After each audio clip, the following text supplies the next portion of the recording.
السلام عليكم ورحمة الله وبركاته، والصلاة والسلام على سيدنا محمد وعلى آله وصحبه وسلم. هنتكلم النهاردة عن نبات يعتبر حل لجميع المشكلات الصحية اللي ممكن تواجهنا أو معظمها. هنتكلم عن حبة البركة أو الكمون الأسود أو الكراوية السوداء. في بعض الدول اسمها البكالونجي أو الشويناز، كلنا عارفين قيمتها، خاصة إن هي ذكرت في الحديث النبوي الشريف: عليكم بهذه الحبة السوداء فإن فيها شفاء لكل داء إلا السام، والسام هو الموت. لكن للأسف كتير مننا يعني مش بيستخدمها، ولو عرف كم المشاكل الصحية اللي بتمنعها أو بتعالجها هنستغرب إن هي مش موجودة في كل بيت.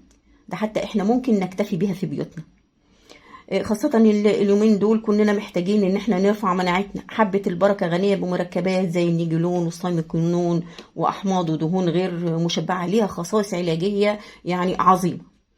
غنية بعناصر معدنية كلنا محتاجينها زي الكالسيوم والمغنيسيوم والبوتاسيوم فيها زنك. كل دي حاجات مهمة جدا عشان جسمك يشتغل بكفاءة عالية جدا وحيويته تبقى عالية، خاصة ان هي غنية برضو بفيتامينات زي فيتامين ايه اقوى مضاد اكسدة، مجموعة فيتامين بي، فيتامين سي، كلنا عارفين اهميتهم لرفع المناعة واهميتهم لمريض السكري. زيت حبة البركة لازم تجيبه من مصدر موثوق منه.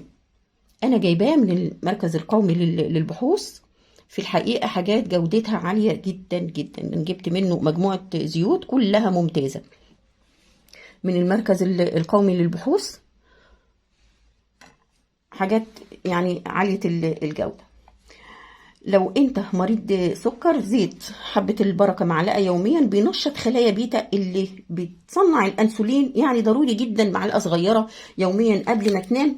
هتظبط السكر، وكمان الناس اللي بتشتكي من ضغط مرتفع برضو هتنزل الضغط. المعلقة دي مش بس هتظبط السكر والضغط، ده الناس كمان اللي عندهم تاريخ أورام سرطانية أو حتى أصيبوا عملوا عمليات وتعالجوا بس خايفين من ارتداد الورم، خاصة مع البريست كانسر والسيدات.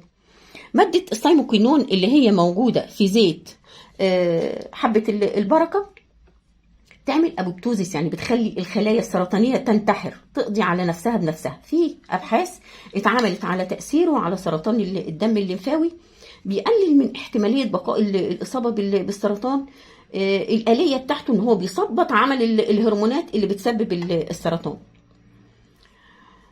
مهم كمان لاي حد عنده التهابات في جسمه، خاصه التهابات الجهاز التنفسي، مش بس التهابات الجهاز التنفسي، ده اي التهابات في الجسم. بيعالج التهابات الحلق، بيساعد تخلص من البلغم المتراكم في المجاري التنفسية.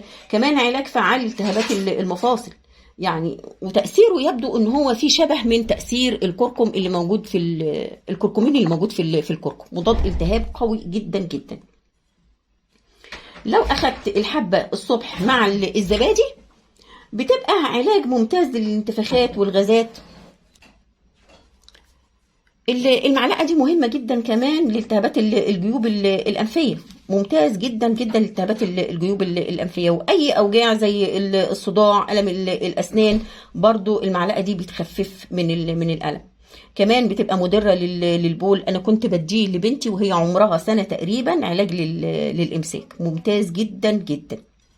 ولو في اي جرح برضو او اي التهابات كنت بدهنها عليها، كان بيساعد على التهامها بمنتهى السرعة. معلقة من الثلاث انواع من الزيوت دول، انا حطيت معلقة من زيت حبة البركة على معلقة من زيت الجوجوبا ومعلقة من زيت السمسم او زيت الزيتون. الخلطة دي بتبقى ممتازة جدا لعلاج الصدفية وقشرة الراس، وبتقوي بصيلات الشعر وأي مرض جلدي. حب الشباب كدهان يومي قبل النوم، ممتازة جدا جدا. لو أنا من الناس اللي متعودة باخد أدوية كتير، طبعا كل ده بيبقى حمل على الكلى، والأثر الجانبي بتاع الأدوية معروف. لو أنا متعودة إن أنا باخد معلقة من زيت حبة البركة، بتعمل حماية للكلى ضد امراض الكلى. بس طبعا الناس اللي عندهم فشل كلوي طبعا محظور عليهم ان هم يستخدموا زيت حبة البركة.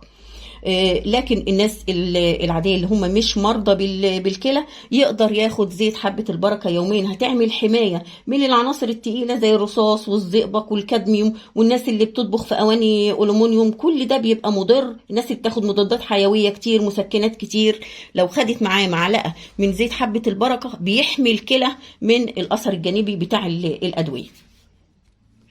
لو انا مش عارفه اجيب الزيت او شاكه في المصدر اللي انا هجيبه منه، اطحن معلقه صغيره يوميا، احطها على كوبايه زبادي او كوبايه لبن وعليه معلقه من الكركم صغيره مع معلقه من العسل. تخيل دي هتعمل ايه؟ هترفع مناعه الجسم وتحميك من البرد والامراض وتعالج اي التهابات في الجسم، خاصه التهابات المفاصل، التهابات الكبد، ودي متجربه.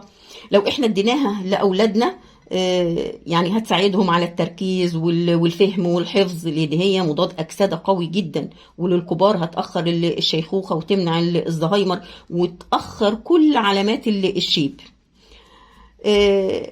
اعمل لنفسي ورد يومي واخد احتياطي، ابعد عن السكريات، انام كويس، اشرب ميه كفايه 3 لتر يوميا، او من 2.5 ل 3 لتر يوميا ميه، ابعد عن الضغوط العصبيه. كل دوت هيكون مساعد ليا ان انا احافظ على حياتي وعلى صحتي. بتمنى تكون المعلومات دي مفيده بالنسبه لكم، بتمنى لكم كلكم الصحه والعافيه، والى اللقاء في فيديو اخر من حياه صحيه.